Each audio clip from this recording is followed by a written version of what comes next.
President Trump about to sit down for a bilateral breakfast with Argentine President Mauricio Macri. We've known each other a long while. We're going to be talking about lots of good things for Argentina, for the United States, including trade. A pickup truck fleeing Border Patrol flips over after hitting a spike strip right outside the U.S.-Mexico border. When I asked the mayor, who's to blame for this? Who do you hold responsible? He said the organizers, and he said it strongly. Those are really criminals because they're dealing with lives.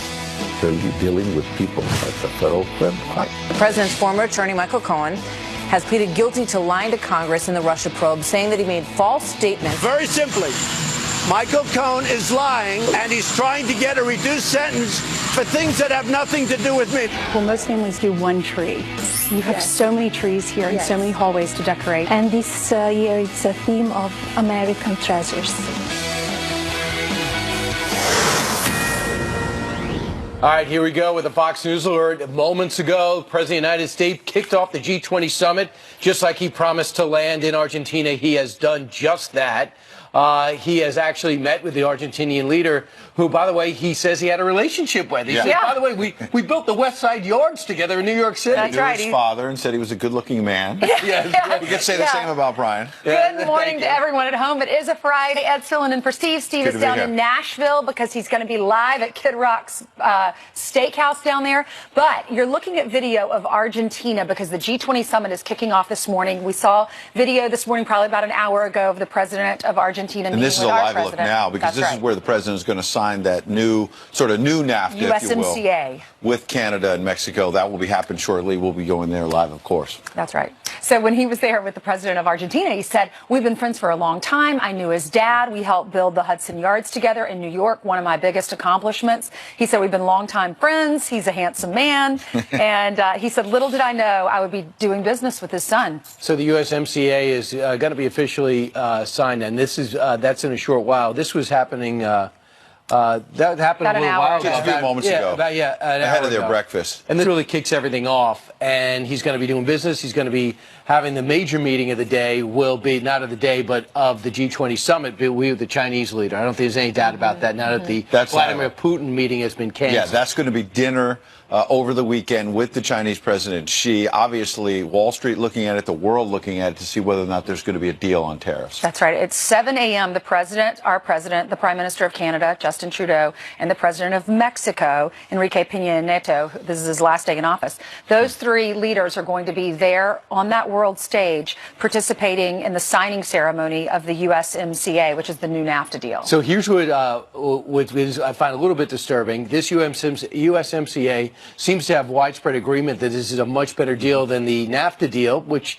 even if you love NAFTA in the 80s, it's got to be updated in 2018. All president's critics said he would never be able to rewrite it. But you can't redo it, they said. But what I was hoping to do, and it's called Rove recommended, during the lame duck session, pass it. Right. At least bring it up. Because already Senator Elizabeth Warren says, I don't like it. No. Why she doesn't like it? Maybe because Donald Trump is behind it. And other Democrats will go, I don't think so. I want some nuances to worker rights in different nations. Because after they sign the deal, then each three governments have to ratify that deal. It would be much easier to ratify it if it goes through now during the lame duck session because Republicans obviously have the House and the Senate. The president on the world stage trying to tackle all these big issues. You can understand why his chief lawyer, Rudy Giuliani, was furious yesterday saying that once again, this is the second time right before a major foreign trip that there was a development in the Mueller case, a new deal with Michael Cohen, the president's former attorney. The president tweeting about this a short time ago because Cohen had admitted he lied to Congress about a Russian real estate deal that never really came together. The president tweeting a short time ago, oh, I get it. I am a very good developer, happily living my life. When I see our country going in the wrong direction, to put it mildly, against all odds, I decided to run for president and continue to run my business, very legal and very cool, talked about it on the campaign trail, lightly looked at doing a building somewhere in Russia, put up zero money, zero guarantees, and didn't do the project witch hunt. So you can see where the president stands this morning. Michael Cohen said that the Moscow project, he said he was protecting the president when he lied to the Senate Intel Committee. He said that the project was supposed to, he said it ended in January 2016, the talks did. And now he's saying it ended in June of 2016. The president said yesterday, even if we were continuing the talks, it wasn't illegal because I was still running. It was during the campaign. We'll talk to the experts today to find out if that's the case. So the question is, this Moscow project. Now, if you understand, if you look at what the president's done, if you read the books, Russian Roulette, for example, Michael Isikoff, one of the authors, really comprehensive look at the president was always interested in developing things internationally, especially in Moscow when it was the Soviet Union. In the 80s, he said, this place got tremendous potential. I'd love to build something here. Soviet Union made it impossible. Goes back in the 90s because I'd love to build something here. In 96, starts moving forward with it. Never gets off the ground like many Russian projects. So around 2015, he said, I'd like to build something here in the Moscow the so-called Moscow project. They even outlined what it would be like. Half condos, a little bit of offices, luxury building, roughly the types of locations. There's nothing wrong with that. When you look at Trump organizations, they got 24 domestic properties in 9 different states, 9 international properties in 6 different countries. Yep. They have places in like Qatar. They have a building in Turkey. That's what he was doing for a living. The thing that is different about it, if the president just came out and said, yeah, the Moscow project, I've been talking about it since. I've been doing leases. I've been signing leases while I'm running for president. I've been doing fire codes while I'm running for president. Oh, yeah, I stopped talking about it in June of 2016. Yeah. Instead, he said, I stopped talking about it in January 2016. Yeah. He said the project never got off the ground. Meanwhile, the special counsel, Robert Mueller, is but the Michael Cohen situation is Michael Cohen was having contacts with in Moscow. Michael Cohen doesn't get paid, and many people said, unless he pulls off deals like this. So it was moving forward. So there's no smoking gun here. But if the president had been more transparent, just said, yeah, I stopped talking about that in June. I told everyone put that in the side. That's the truth. In January, they actually told us it stopped. But it didn't stop until June. But Brian, remember, the special counsel Robert Mueller, the mandate is to investigate Russian interference in the 2016 campaign. Everything you just laid out, business deals the president's been working on for years. And so you have to wonder whether this is, how big of a deal this really is. We don't know what else Michael Cohen told the special counsel. He talked to him for something like 90 hours, 70 hours behind closed doors. So there could be more coming. Yet the mainstream media is turning this into, yet again, we've heard this before, the walls are closing in, it's all over. Watch. You know, today's the first day I actually thought Donald Trump might not finish his term in office. Really? I mean, I think this thing is enormous. All day. This is the tip of the iceberg. Once he's out of office, this is not going to stop either. Every ambitious U.S. attorney in New York is not going to stop until they take this empire apart. Today is a good day for Donald Trump to resign. It actually makes me feel like this must be a much more ominous moment for the White House, because if Mueller is proceeding without being throttled, without being stymied, and he's proceeding at this kind of a pace, rolling out this stuff right now, everything is aiming right at the president personally, and that's got to be very unsettling for them. It's Shakespearean because somebody who said he would take a bullet for Donald Trump is now pointing the gun at him. That soundbite from MSNBC was probably the most honest one, saying every prosecutor that wants to get Donald Trump is going to continue for years trying to take this empire down. That's what they're trying to do. They're saying it right out, that they want to take the business down, not just the president. Here's Alan Dershowitz on the big picture.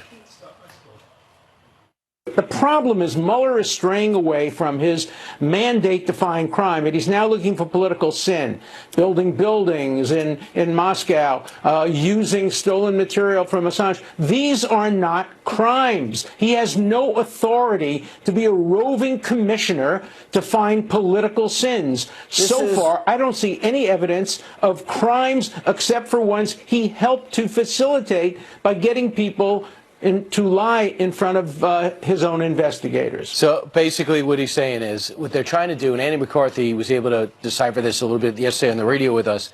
He said what Mueller's trying to do is try to say, hey, there were some surrogates of the president's talking to Julian Assange about the document dump. There were business dealings with Russia, and he's going to try to tie that together, believe it or not, with the Trump Tower meeting.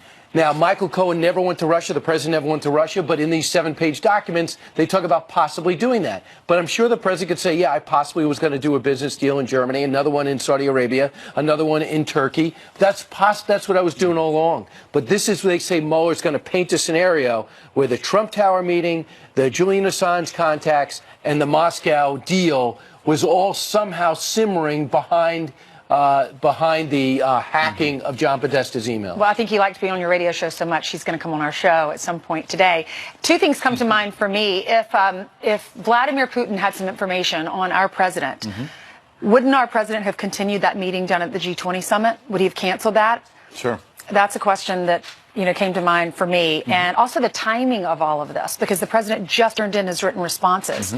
And then Michael Cohen does this right after those written responses. Well, they were sitting on it because he's been talking to Mueller over the summer back in August. So they were waiting for the president. They didn't want to reveal what they had for Michael Cohen. They wanted to get the answers from the president. Then they reveal this. We'll see what other cards they have in the Mueller team. But the bottom line is the president's legal team says there's nothing that Michael Cohen said yesterday that conflicts with the president's answers. That's key. Yep.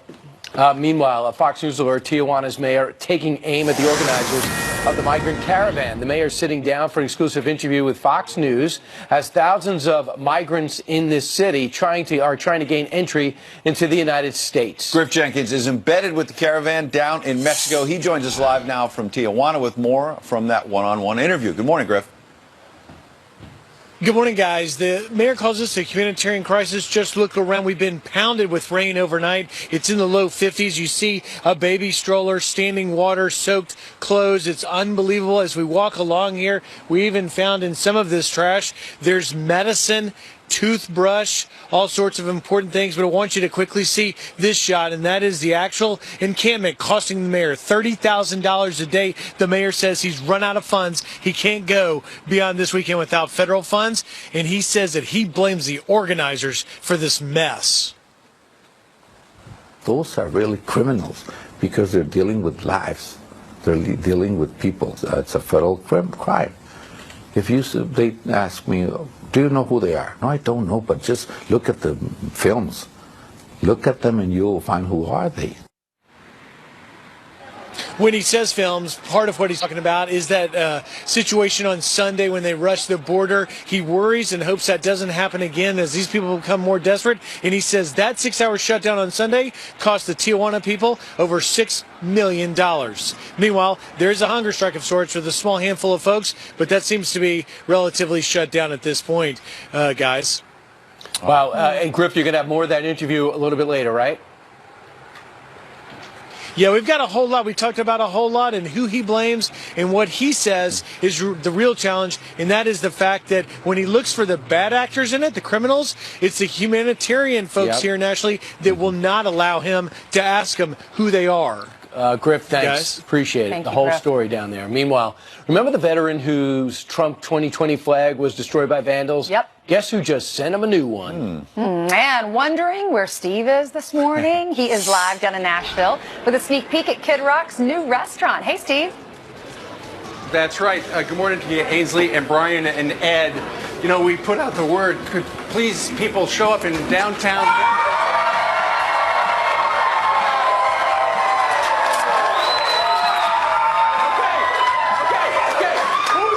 Who's here for Fox and Friends? Who's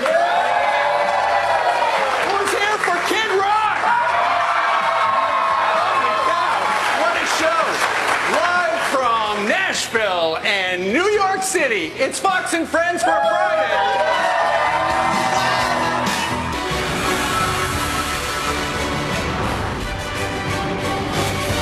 President Trump slamming his former attorney, Michael Cohen, who's now pleading guilty to lying about proposed Trump project in Moscow, the extent and the length in which the negotiations were going on. But does this lead Robert Mueller any closer to collusion? Here to weigh in, former assistant U.S. attorney and Fox News contributor Andy McCarthy. Andy, what changed after the revelations about Cohen saying I lied to Congress?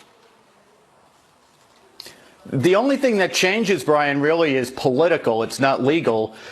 During the campaign, the Trump campaign conveyed the message that the president, the now president, had nothing to do with Russia, no deals, no negotiations. And it turns out that they had a major deal and big negotiations. But none of that is a lie to anything that, in the sense of anything that's legally actionable, and none of it shows involvement in Russia's interference in the 2016 election. Cohen talks about higher contacts with all. We think it's Felix Sater is number 2. Number 1 is Donald Trump. We think it's Felix Sater because he's been the person everyone understands was the connector. So it looks like they had higher up and more talks, but it doesn't show anything. You have a businessman looking to do an international business deal with a country that might have been amenable to that. However, that country we were having a fallout with, and the president's been speaking kindly about, which had a lot of people scratching their head. That plays into it, correct? Yeah, that's exactly right. I mean, if they had been forthright about what the nature of the business was, what probably would have happened in the campaign is that would have shed more attention on, you know, the Russian contacts with the Clinton Foundation and the payments that went to Clinton people.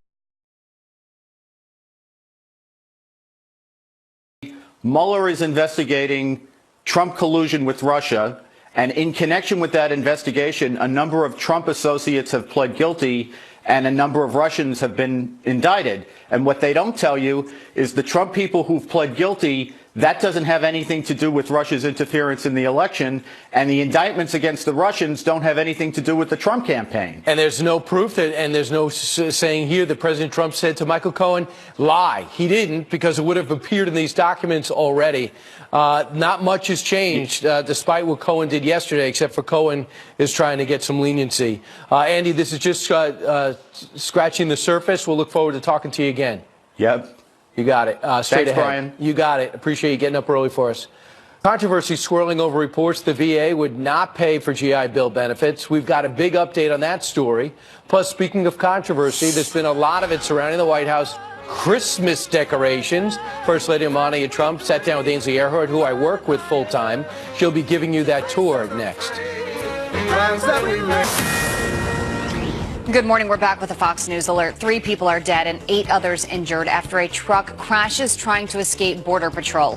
Agents trying to pull over the truck on a California highway less than 10 miles from Mexico when the driver took off at speeds of 100 miles an hour. The truck losing control, crashing into an embankment after hitting a spike strip. The American truck driver is under arrest. Also breaking right now, a deputy U.S. Marshal is shot and killed trying to serve a warrant. The suspect, Ryan Schlesinger, shooting the officer while barricaded inside a home in Arizona.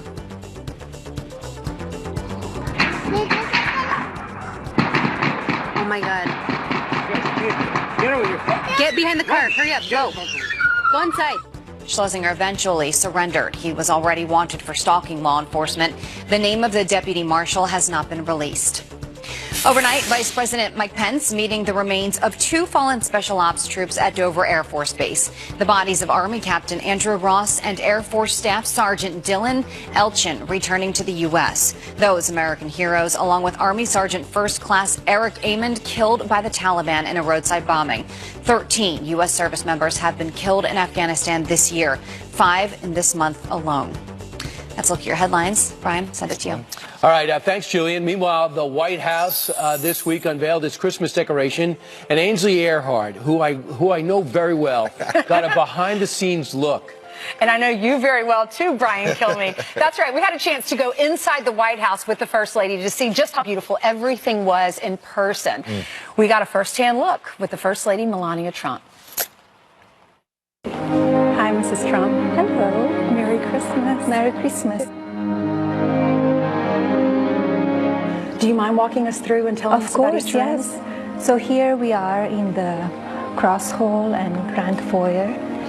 And this is representing, you could see the color red. It represents the bravery, heart, and patriotism. So here we go to the East Room, that it's decorated in blue.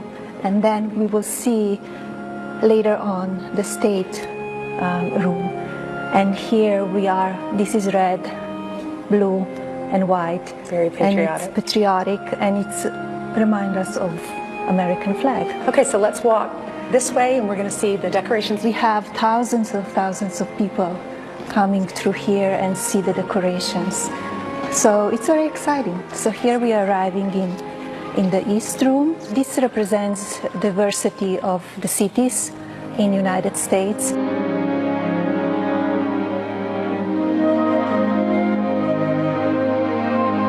Oh, in the manger, the crèche, that's beautiful. Yes, this is the 51st year that it's displayed here. You have a lot of volunteers that you rely on. We have over 6,000 applications and around 230 volunteers came and did in 6 days everything. And I understand that you make it a priority to choose volunteers that are in the military or represent military families? Correct, that as well.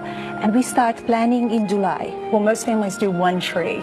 You have so many trees here, and so many hallways to decorate and rooms to decorate. And it's a big every room, it's different. Every room has a different representation.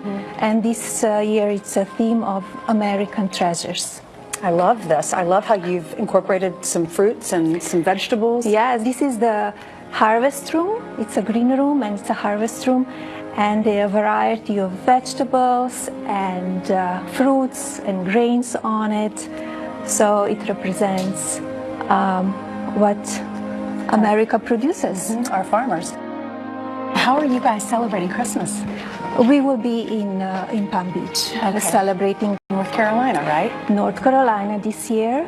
And this is the official Christmas tree, White House Christmas tree, and it's 18 feet tall. Wow. And all the states are represented? All the states and regions, yes, territories. And what will you get the president this year for Christmas? Oh, I didn't think that. I'm too busy. Do you exchange gifts? Yes, we do sometimes, yes, but I'm so busy now, and it's very important that I focus on this project now. I think you have a good excuse. Yeah.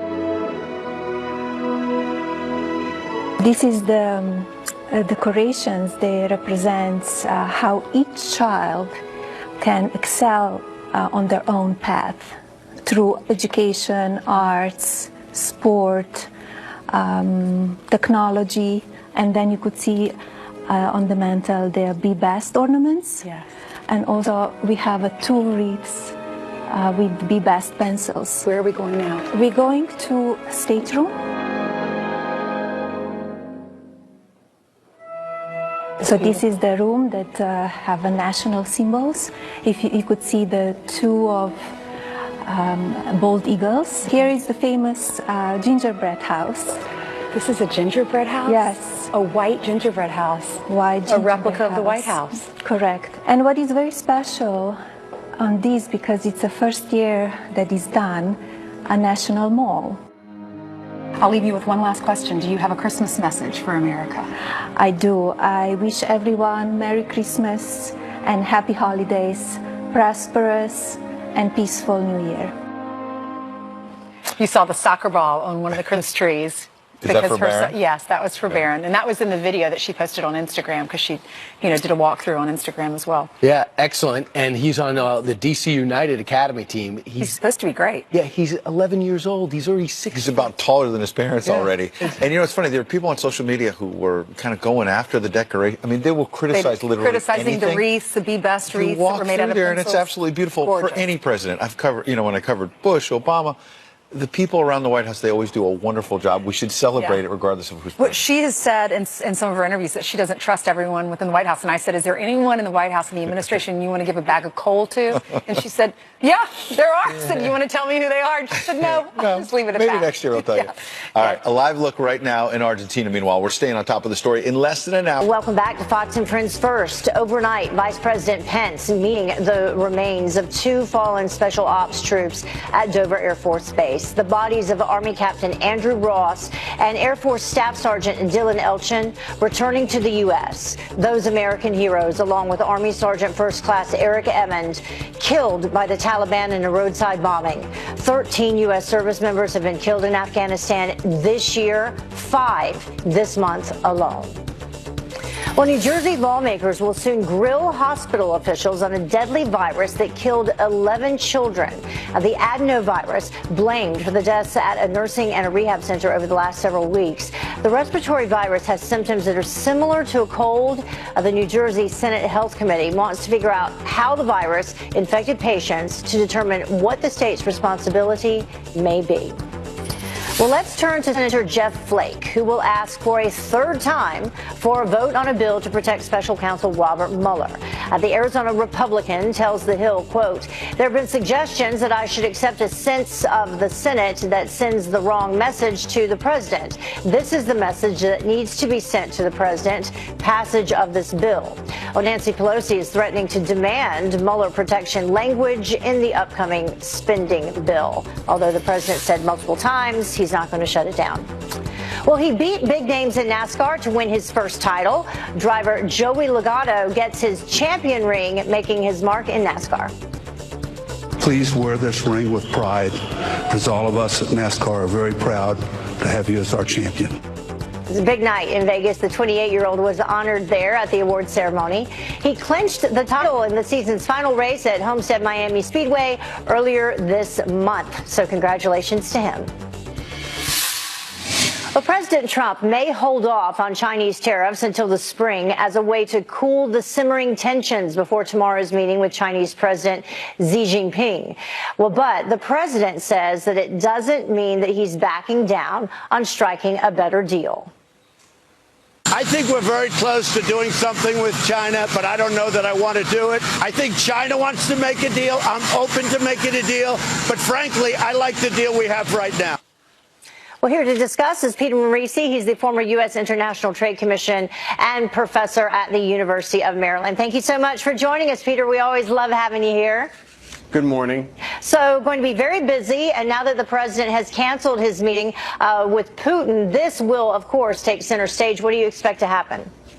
Well, I expect that China will make some kind of offer, and it'll be largely the same offer they made George Bush, that they made Barack Obama. Let's have some sort of framework for discussions. Let's have some sort of agreement to negotiate away our problems, because essentially they would like to bicycle the president through the end of his first term. I think it would be a mistake for the president to accept that. I think it would be a mistake for him to freeze tariffs where they are. So most of President Trump's tariffs right now, they're 10%. So how is that impacting things, and should they stay the same? Well, you know, the Wall Street Journal every day seems to have an article that it's doing something draconian to somebody. But the reality is China's let its currency fall by more than 7% since the tariffs went in. So it's negated most of it.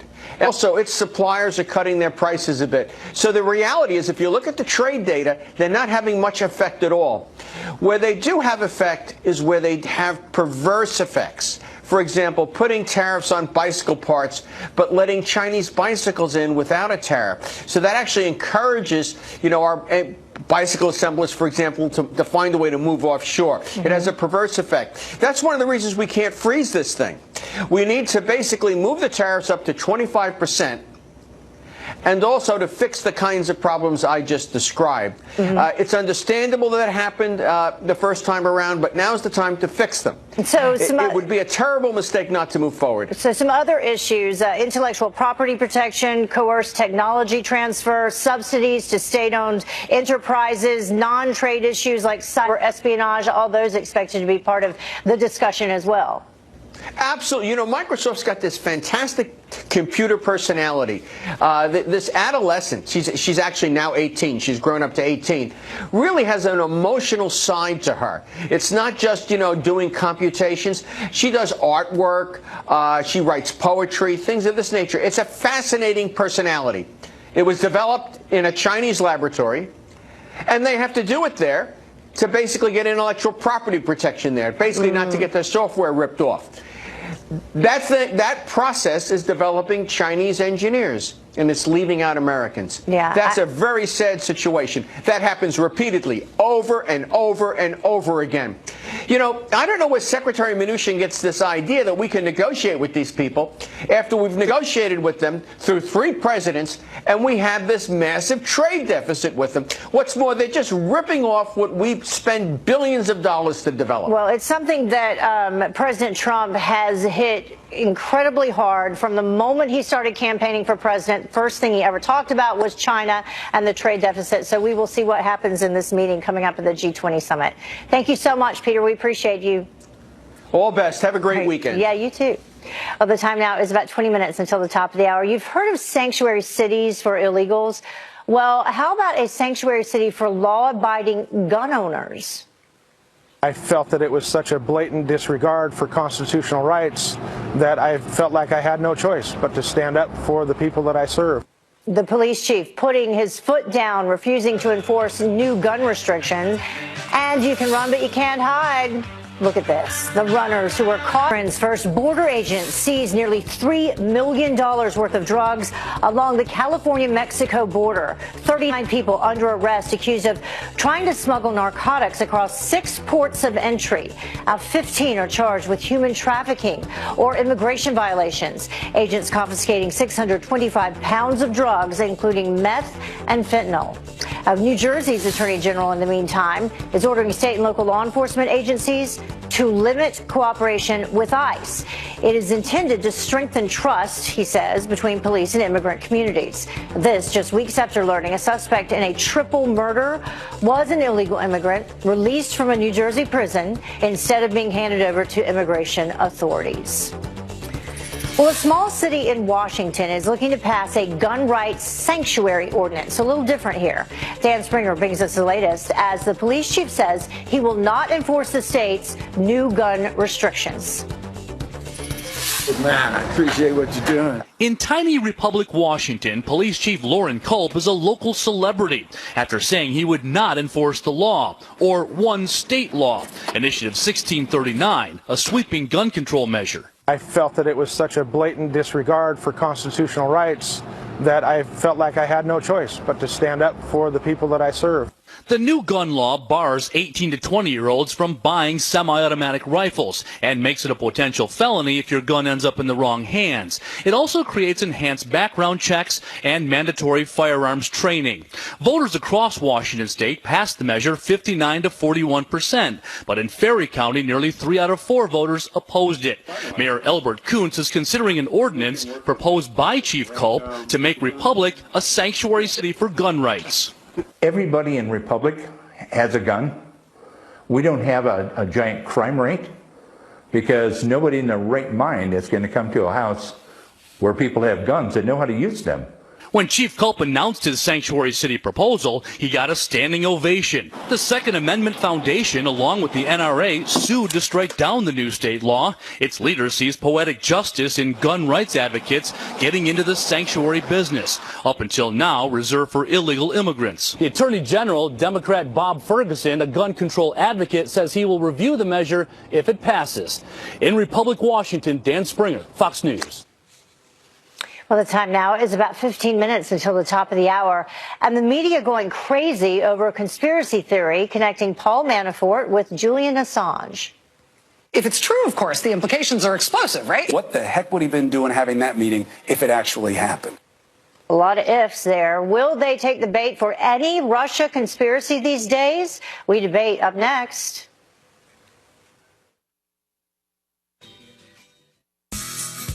Back, AT&T is taking on Netflix by unveiling a new video streaming service. Tracy Krosko from our sister network, Fox Business, is here with how they're reassuring their big money investors. Good morning. Yes, good morning, Heather. AT&T trying to get into other businesses besides wireless and traditional pay TV. So they're rolling out this new new video streaming service. 3 versions of it late next year. They're going to have original content, movies, TV. They're also going to be having things from Warner Brothers, Turner, and HBO. As you said, this will take on Netflix. It will also take on Disney's new streaming service. And they didn't say, though, how much exactly it would cost or which movies and TV shows would be featured in each of the tiers. But yes, this is something that the big shareholders hoping that will make some money for AT&T. Of course, they're trying to capitalize on that big acquisition they just had of Time Warner. So we will see if it works for them. Yet another way to watch more TV or more videos. So let's talk about this, though, the country's first biometric terminal. What is that, first of all? And they're using it in Atlanta? Yes, and starting tomorrow for international flights leaving from Hartsfield-Jackson Atlanta International Airport, you're going to be able to take advantage of this if you're flying on Delta. So this is essentially a facial recognition technology. You'll be able to use this from the curb all the way to the gate. So you check in with your passport before you get to the airport, or you can do it at one of the kiosks when you arrive. And then from every step of the way, instead of having to pull out your passport, you're just going to look into a kiosk kiosk. It will scan your face and then match up with your passport, your visa documents in the Customs and Border Protection database that they have there. So Delta says this will help you save time. Of course, this is for those international Delta flights. The next hub that they're rolling this out to, Detroit. So first Atlanta, then Detroit. All right, we'll see how it works in Atlanta first. Yes. Tracy Krasko live for us. Thank you, Tracy. Thanks, Heather. Well, an unverified report by The Guardian linking WikiLeaks founder Julian Assange and former Trump campaign chairman Paul Manafort has the media in a frenzy, despite threats of a lawsuit from both men and a lack of evidence to confirm it. Of course, the implications are explosive, right? If it proves to be accurate, it would be a kind of smoking gun for Robert Mueller and for the entire Russian affair. What the heck would he been doing having that meeting if it actually happened? If. So does this prove the media will run with anything that has to do with Trump and Russia? Here to debate is Democratic strategist Antoine Seawright and the founder of the Big Tent Republicans PAC, Tony Lazzaro. Thank you both for joining us. We appreciate it. Good morning. All right. So Thanks, we can bring this up as we begin. We mentioned Julian Assange saying he's going to sue. Paul Manafort says, amongst other things, totally false, deliberately libelous. And then you heard the mainstream media's reaction. Antoine, I'll start with you. What do you think about this? I mean, will they just go with anything at this point? No, but I think the media has a role to play. I think the general public has a role to play, but I think it must be somewhat done where everyone is respected through this process. Look, I think the media has a responsibility to report the news, to be on point with the report, but in this environment where you have the right-wing media trying to undermine everything that comes up that's not pro-Trump or pro his agenda, I think they have to be extra careful to get the facts right and not speculate, because it just feeds into the narrative. Mm-hmm. Tony? They don't seem a whole lot concerned about facts or people saying this is absolutely, totally not true. Well, there just are no facts. The mainstream media in this country has become this tabloid where basically they are the new Alex Jones, where any Republican or anyone who's had anything to do with the president in the last decade is some type of criminal now. And there's no facts, and this stuff is all conspiracy theories. And is the media going to report every single conspiracy theory they hear now, or are they going to stick to actual facts? And that's the frustration that Republicans like me are just sick of. Antoine, it is factually correct to say that there's no evidence that he entered the Ecuadorian embassy. People were supposed to log in. There was no evidence of that. There's no evidence from his passport either. I mean, was it the media's responsibility to try to look into those facts before they reported this bogus article coming off of The Guardian? I'll go on Friday morning repeat. I think the media in this environment has to be extra careful about getting the facts right, because there will be this effort, like Tony just did, to say, hey, it's not true. The media is just the anti-Trump, etc. And that's not true. What we know about all of this between Trump and Russia is that there have been some issues. There have been some convictions. There have been some charges. And so I think they should just stick with the facts as they come out. Don't speculate. Don't say if. Don't say perhaps. You know, stick to what happens when the news come out. And I think that will put a real chill on this notion that the media is anti-Trump, because the media is pro-Trump in so many ways. Tony, as for those charges, nothing still related to collusion. Right. And, yeah, I do agree with Antoine. They do need to stick to the facts. The fact is simply, though, that there is no Russian collusion.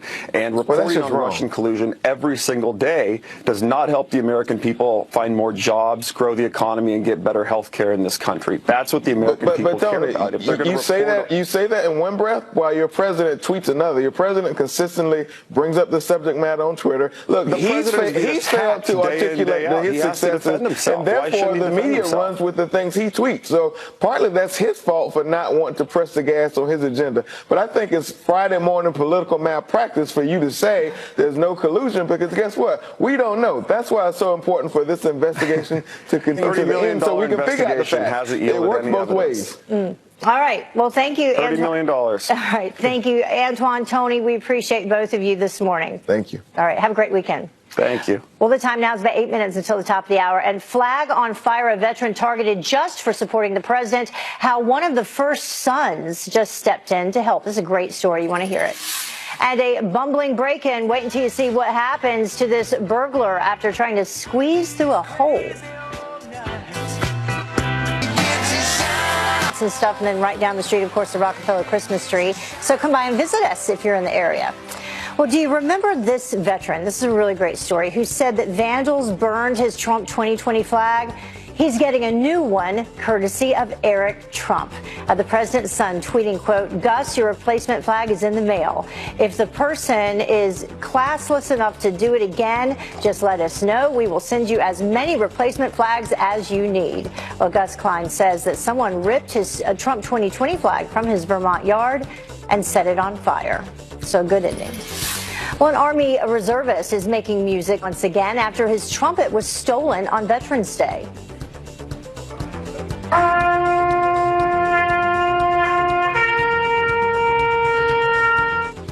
Matt Miller says the trumpet was right by his side during a tour in Iraq, even playing at funerals for fellow soldiers. But now a Wisconsin musical instrument manufacturer is gifting him a brand new one just in time for the holidays.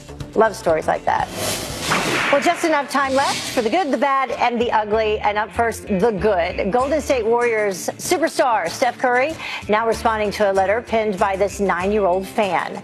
She wrote to him about her disappointment that Under Armour's website was only selling his new shoes in boys' sizes. Well, Curry publishing a handwritten letter in response saying that it's being corrected, and he is personally sending her a pair of sneakers. Good for him.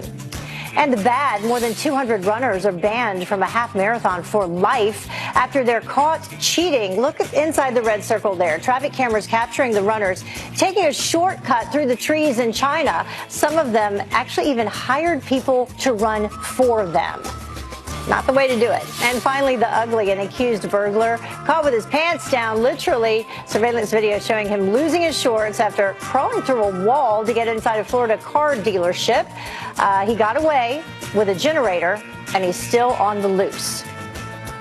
Don't know if it's with or without pants. Well, that wraps up this hour of Fox and Friends First. Thank you so much for joining us this week. Have a great weekend. Fox and Friends First continues right now. Bye-bye.